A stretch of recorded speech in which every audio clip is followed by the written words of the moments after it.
I don't go trick-or-treating anymore. You might say that it's only natural since I'm not a kid anymore, but I had a terrible experience 2 years ago that will make anyone stop doing it.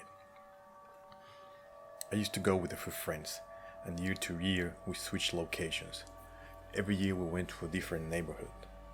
Since we lived in different places, every year the area was different. That particular year, we went to a suburb where a friend lived. I knew the place, but it was my first time trick-or-treating there. I was eager to go there because there was this girl I liked who lived in one of the houses, although I did not know which one. We had already been to 12 houses when we reached the end of the street. One of my friends told me that the next house was where the girl lived, and they would let me go by myself. They had been eyeing the house and that she was the one giving the candy away. Being a decided person, I didn't think much and went by myself to the house. It seemed to be in a very bad state. The grass was tall and the structure seemed to be decayed. The lights outside and inside were off, and the front door was barely open. I got to the front door and called, but no one answered. I slowly opened the door and saw nothing. Well, actually what I saw was darkness.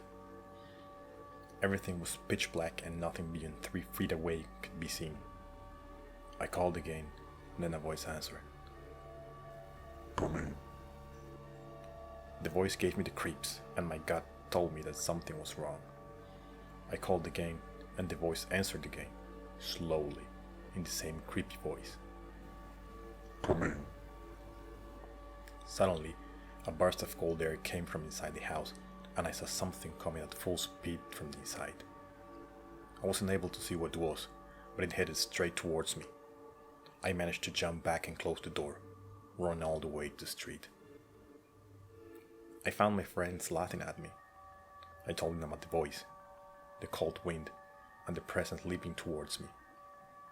Their expression changed suddenly, and I was terrorized when they told me that the house had been abandoned for 20 years.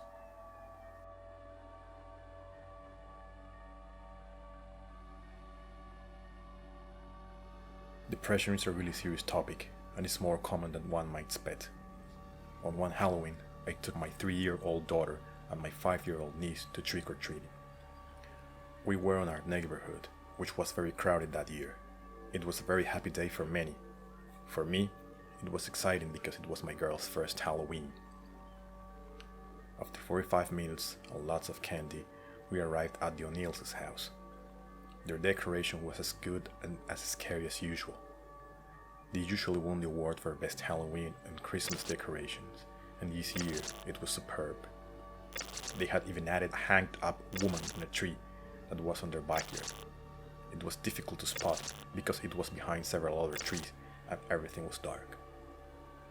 We got to the front door and received a lot of treats. I even congratulated Mrs. O'Neill for her realistic hang doll. She seemed surprised, but thanked me nevertheless. We went to a few more houses and then went back home. My girl was still very young and she was pretty tired.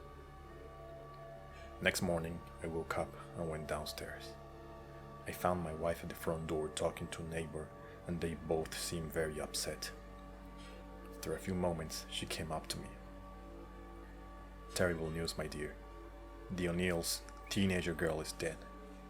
She left the house yesterday just after lunch and never came back home. She suffered heavy depression. Their parents got really concerned when she did not return last night and started a search early on today. They already found her. She committed suicide by hanging herself from the tree on the back of the house.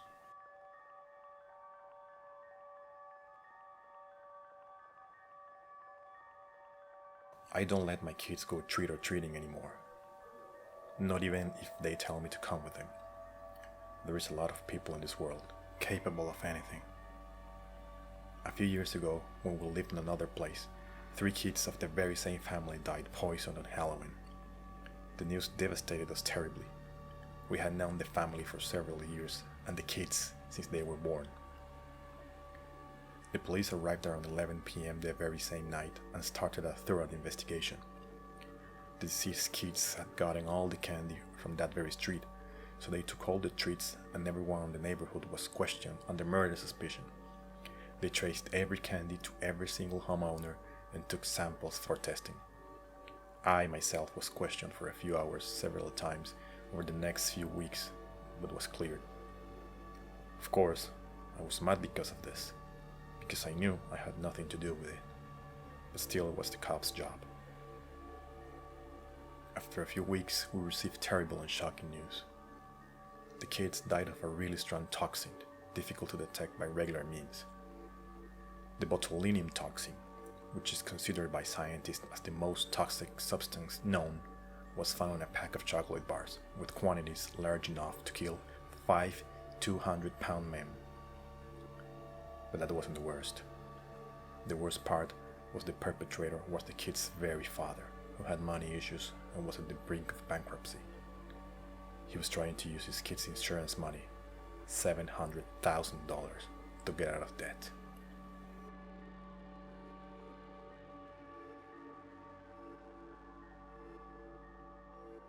You wouldn't imagine what kind of weird stuff happens in Halloween. Sometimes there are really scary stories. Some others just people playing pranks on each other. Sometimes just plain absurd stuff happens. This one happened to my next door neighbor, and I can't confirm it because I witnessed it. On a Halloween night, I left my wife in charge of receiving every kid in the house, and I went to my neighbors to have some beers. From there, we saw every kid that came with all the costumes you can imagine. Superheroes, ghosts, evil creatures, animals, and so forth.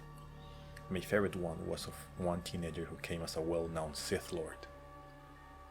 My neighbor had an auntie that never had any children, and when her husband died, she shared her time between all her nieces and nephews at home. She was pretty old and sometimes she had mental lapses. On that day, she was very jumpy, sometimes because she believed that the kids on the costumes were the real deal. For us, it was quite entertaining because she would get scared when she saw a ghost, but then, after a few moments, she realized what was going on and laughed at herself. It was fun and everything until tragedy almost struck. At one moment, this little girl dressed as a skunk arrived. She was friends with our neighbor's daughter, so after she got her candy, she remained there playing. The old woman was eyeing her with some dislike, probably in one of her mental lapses. We realized that and laughed at it. She stood up and left. We kept laughing and forgot the topic while kept drinking our cold beers.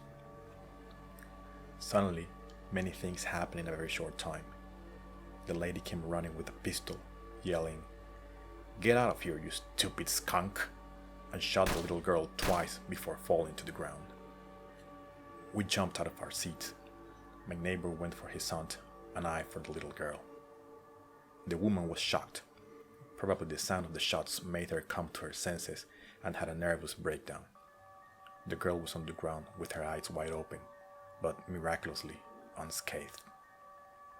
When the woman shot, she did not aim properly and hit the plastic pumpkin where the girl had all her candy. Because of the weapon recoil, the second shot went upwards and hit a tree.